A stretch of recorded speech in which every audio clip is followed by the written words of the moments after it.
friends, on behalf of Health Insurance healthinsuranceia.com, my name is Sumit Bhandari. I welcome you all.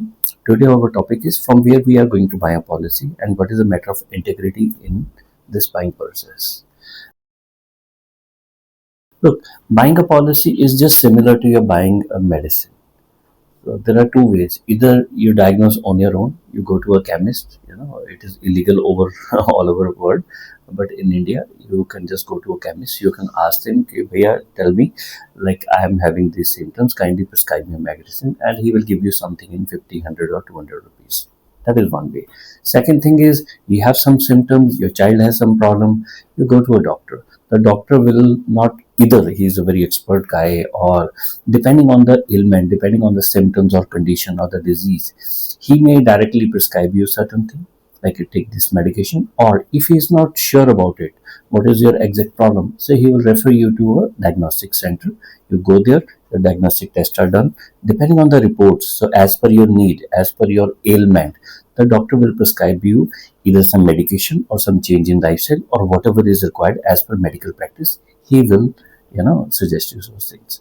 So what happens, so you have a choice, either you do on your own, depending on some unprofessional chemist, and other ways go to a professional, you do that way. Similarly, once you're buying a policy, what are the 4 or 5 options where you can buy a policy from? First of all, once you're buying a policy, the first place you go to is you go to Google, you go to YouTube, you go to Instagram, you go to Quora, Reddit, LinkedIn, and you try to gather some information. The first thing you try to check out is like, what is my requirement? So most likely people end up thinking about a policy of 10 lakh only, because 95% of the people in India, they are heavily underinsured. They are not, their policies are not adequate enough. So what happens, depending on your requirement, you don't choose a plan. Depending on your notion, your perception, or your judgment, you decide, okay, let me buy a policy in of this sum assured. So before you decide a sum assured, you have not done any research. You don't have any idea what is liver transplant cost, what is the cost of a bypass, what is the cost of plasma treatment, what is the cost of a head injury. You have not done any research. So do you have time for it? Most people don't have it. Now the next step is, you have identified your objective. Okay, let me buy a sum assured of this magnitude, and then you start checking out, gathering some information. You go to some insurance portal like PolicyX, Policy Bazaar. You ask for some comparison, and they will suggest you, out of 600 policies which are available to them, they will prescribe you around 5 or 10 policies. Why? I mean, there is a vested interest. There is no need to say anymore. Like, other way is you ask your friends, like, have you taken a policy?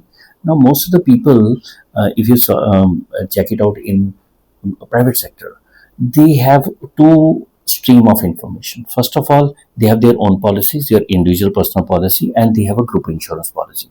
Now in case of a group insurance policy, most of people are not aware that all claims are paid off. So eventually every claim is payable in most of the group insurance policy. So the kind of experience a person has from that company, so normally they have a bias. Okay, ICICI was good, New India was good, Star was good, so they give this information. Is it correct or not? No, because the group insurance is going to pay a claim in any case, whether it is ABC or XYZ company. Every company has to pay the claim, but there is a notion. But that guy has given you this information, so you have a bias. My friend has given me this reference, this policy seems to be good. Other option is you ask a friend who has their own policy, and most of the people, they don't have a claim for 5 or 10 years. So they will suggest you, okay, I found out from this portal, from this basis on my research or from reference or some study, I've taken this policy, and people end up buying those policies. Other way around is people go to the next step. Like just yesterday we were doing a consultation, and a client of mine, he's working in foreign affairs department, like ministry. So that way, this guy invited a guy from insurance portal at home, and he started asking question. Now this insurance portal guy, he was surprised. I mean, how come you have so much of knowledge? Why are you asking these questions? Why are you supposed to these declaration? So last evening when 3 o'clock we had a discussion, so this guy shared his experience. I mean, this guy was saying so many things which are totally unethical because he was aware of it. Now, most of the people, they are not aware of how to judge an agent or your customer care executive or from wherever you're buying a policy. And a big element once you're buying this policy is whatever information you have collected, it is just information, it is not knowledge. So once you're gathering some information, you come to know there is a concept of sum assured, pre post hospitalization. So most of the people, they will talk about a concept of pre existing disease. Nobody talks about proposal form. They will talk about a concept of incurred claim ratio. They are not economists, still they believe on this data. I mean, how can you use a ratio to decide? I mean, compared to companies, one company is 7 years old, other is 20 years old. You cannot use a ratio as a benchmark, as a parameter to compare two things. It is not possible. Still, people do it. Then use a concept of claim settlement ratio. Most of these data, which are there, obsolete. They are 1.5 year or 2 year old, but still, because we want to take some sort of benefit by being a judge. So we compare two, three different companies on the basis of certain obsolete parameters. Still, I mean, as a consumer, keep on doing it. It may or may not be correct. Only God knows. Most of the people are not aware that what kind of advertisement, what kind of money these companies have spent. Few companies have spent only 5 crore rupees per month for advertisements. Other companies spending 75 crore rupees. So how will you compare? But naturally, a company which is spending 75 crore rupees on SEO, paying influencers, paying some lot of media outlets, PR agencies. So naturally, their policy will sound very good because I mean there is a way to create a narrative. So once a company spend this kind of money, so ultimately they will. I mean, at certain point of time, people have a bias and they end up buying that policy. Now, once you're buying a policy, there is a concept of medical underwriting. There is a concept of proposal form. There is a concept of pre-existing disease. As a, it is just like it is a concept where we are buying a policy. Now we have done a lot of research, and I have gone to a chemist. Now that chemist is interested in selling his medicine. He may give you a good medicine, or he may give you a generic medicine depending on the vested interest. That means how much commission is getting. So as a consumer, you are not aware there are a lot of policies in India where the commission in the policy or the incentive in the policy is only 10%. There are a lot of policies, and they have been a history of some portals selling a policy where they were getting a commission of up to, I mean, just few years back, they were getting a commission of up to 65%. So as a consumer, once you're doing the research, if you don't have this information, but there is again against your judgment, there is a lot of narrative going on. So a position will come where instead of taking a policy through a professional, you end up buying policy on your own. Where you once you talk to a insurance agent or customer care executive, they don't do their job properly. Most of the guys are not professionals, so they will just sell you whatever you were looking for. Because at the end of the day, most of the advisors are not advisors; they are agents. They are selling you stuff. There is no problem in that. I'm not just demeaning insurance agents or as a community. But the problem is most of the people, they don't understand the importance of doing a diagnostic test, right? So once a doctor is advising you something, he has, I mean, he's not God. So he follow a practice, a best practice of asking for a diagnostic test, and depending on your need, that guy is going to spend you, I mean, recommend you certain stuff.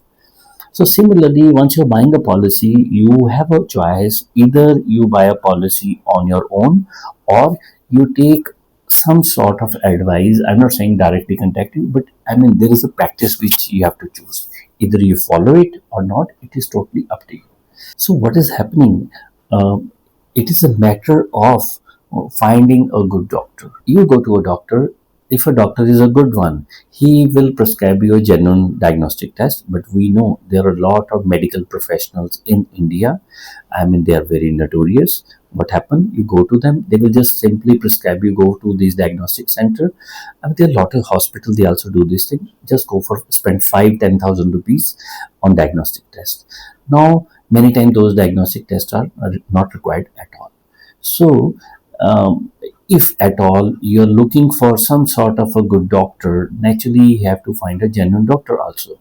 So that is why in insurance sector, the most important part where the things will eventually land up, where you end up getting a genuine advice or not, is depends on the integrity of your agent. So whenever you're buying a policy, the most important element is not that what is your requirement, what kind of policy is suitable for you. Like you have to find a good agent. If your insurance advisor, if your customer care executive, if the guy whom you're buying policy from, he is a genuine guy, he is full of integrity, he knows the concept of compliance, he knows there is a certain some stuff which is known as a process, then you are in safe hands. So I'm not saying like everybody should seek out to us, but this is the best practice. You are not an expert in insurance. There is a concept of utmost good faith. There is a concept of fraud. There is a concept of, Insurance Act. So there are a lot of stuff, medical underwriting issue, medical history, what is pre-existing disease. These are legal terms. So these, whenever you're buying a policy, these policies have a concept known as terms and condition, which is also known as policy document or customer information sheet, or there is something known as policy wording in government companies. So until unless you have not gone through those 30-40 pages, you can never be sure about that whatever you're buying is correct or not. Because until unless you are not fully aware, you are not master of all those technical terms and all those kind of stuff. What can happen, what can go wrong at the time of a claim, how to handle an investigation. If you are not aware of all those things, then you are not in a position to judge a good doctor, right? So if you want to buy policy on your own, spend at least a month or 2 or 3 to do a research on your own. Spend good amount of man hours. Most likely people, they end up spending around 20 to 25 man hours minimum. There is a value or cost attached with it. So do whether you're buying a policy from an agent or buying it from some online portals, you must be fully aware that how are you going to check the integrity of that system or that guy, so that at the end of the day, unfortunately, if you have a claim, so your family, how are they going to handle the claim, whether your claim will be payable or not, how are you going to judge? Like one of the simple question many time I ask is, as a consumer, are you aware how claims are rejected? And what are those 20 ways where a claim can be rejected? If you are not aware of those things, how you will end up in a position that you buy a policy in a perfect manner, following all the best practices, so that you avoid those 20 scenarios of claim. So many times, like in India, like people, their genuine claims are rejected because they are not fully aware of the practices. So either you spend good quality time, do the research on your own, and understand those processes, or whenever you hire a guy, when you're buying a policy from a guy, ask him, what are the things I have to comply with? What are the actual benchmarks? Have you ever handled a claim? And, what are your roles? What are the time? What is your KRA at the time of a claim? What is your role? What is my job or your role at the time of a claim? Who is going to handle the claim? How claims are rejected? If you are not aware of all those things, whatever hanky panky policy you have bought up, it may or may not work. So it is important. My understanding is, over so many years, most of the companies, the policies are good, but it is very important from the guy, like whichever guy you're buying a policy from. He should be a genuine guy. The guy should understand a concept of integrity. He should be like honest enough. At least he should be professional. Yeah, there is concepts of professional ethics, work ethics, following a process. If you are not buying a policy from such a guy, the probability of claim rejection increases, right? So this is not end of the story. You can catch up us for another video very soon. And if somebody likes the concept, that the way we are, trying to explain health insurance as a concept and what are the pitfalls, what kind of things are to be careful at the time of buying a policy, there are going to be a lot of videos. You can like this video, you can subscribe our channel, and you can share this video with a lot of your friends also, right? Chale, thanks for watching our video. Whenever you get a time, kindly visit our website healthinsuranceayear.com. Thank you very much. Jai Jai Shri Radhe.